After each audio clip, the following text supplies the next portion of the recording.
Question है there is a spring mass system placed on the smooth surface as shown in the figure. ये एक smooth surface है, कहीं कोई roughness है नहीं। Initially no deformation spring, spring में शुरू में कोई भी डिफॉर्मेशन नहीं है। And spring constant is 4, spring constant 4 के बराबर है। Collision is perfectly elastic, find the maximum deformation spring. ये बताना है कि स्प्रिंग के अंदर मैक्सिमम डिफॉर्मेशन कितना आएगा, कितना डिफॉर्मेशन आएगा मैक्सिमम उसके अंदर। आप एक काम करो, सबसे पहली बात तो एक बात बताइए, अगर 2m मास की बॉडी m मास की बॉडी से टकराए, अगर 2m मास की बॉडी m मास की बॉडी से टकराए तो क्या होता है बताइए? 2m वाले की वेलोसिटी कितनी हो जाएगी बताओ आप? v0/3।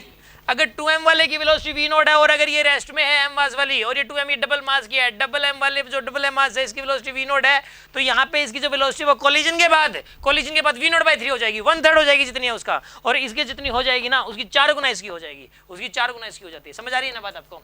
तो कहने का मतलब ये हुआ कि कोलिजन के बाद इसकी जो वेलोसिटी है इसकी तो हो जाएगी 1 मीटर पर सेकंड, जितनी है उसका 1/3 है, कितनी 3 मीटर पर सेकंड है, उसका 1/3 करो 1 मीटर पर सेकंड आएगा उसका 1/3, और तो इसकी 1 मीटर पर सेकंड है तो इसकी कितनी हो जाएगी बताइए? 4 मीटर पर सेकंड हो जाएगी कोलिजन के बाद। कितनी हो जाएगी?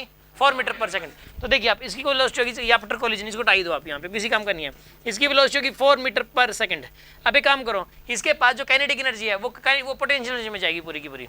किस में जाएगी? वो पूरी की पूरी इलास्टिक पोटेंशियल एनर्जी में जाएगी। किस में जाएगी? पूरी की पूरी इलास्टिक पोटेंशियल एनर्जी में जाएगी। अभी क्या है इसके पास? काइनेटिक एनर्जी है, और वो जो काइनेटिक एनर्जी है ना उसको इलास्टिक पोटेंशियल एनर्जी से इक्वेट कर दो, क्योंकि ना कभी पता क्या होगा, यहाँ पे सामने यहाँ पे दीवार है, दीवार, तो अगर दीवार होना एक एंड पे तो ये पूरी की पूरी काइनेटिक एनर्जी आखिर एक टाइम आता है पोटेंशियल एनर्जी में कन्वर्ट हो जाती है, इसकी वेलोसिटी 0 हो जाती है क्योंकि पूरी की पूरी काइनेटिक एनर्जी पोटेंशियल एनर्जी में कन्वर्ट हो जाती है। तो आप ऐसा करिए, इसके अंदर यहाँ पे देखो इसकी वेलोसिटी घटते घटते घटते घटते यहाँ पे कहीं 0 हो गई, तो आप यहाँ पे देखिए इसके पास जो काइनेटिक एनर्जी है वो कितनी यहाँ पे? हाफ इंटू 10 × 4 का स्क्वायर, और अभी स्प्रिंग में कोई डिफॉर्मेशन है नहीं, अभी स्प्रिंग में कोई डिफॉर्मेशन है नहीं, यानी कि अभी कोई पोटेंशियल एनर्जी है नहीं, अभी तो सिर्फ काइनेटिक एनर्जी है। कितनी है? हाफ इंटू 10 × 4 का स्क्वायर, और ये पूरी की पूरी किस में चली गई बताइए? ये पूरी की पूरी पोटेंशियल एनर्जी में चली गई। पोटेंशियल एनर्जी कितनी आएगी इसकी? हाफ इंटू 4 × x का स्क्वायर, ये आएगा आपके पास। कितना है ये?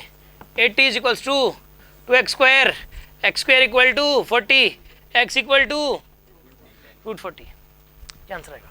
This is the maximum deformation. कोई डाउट है किसी के मन में?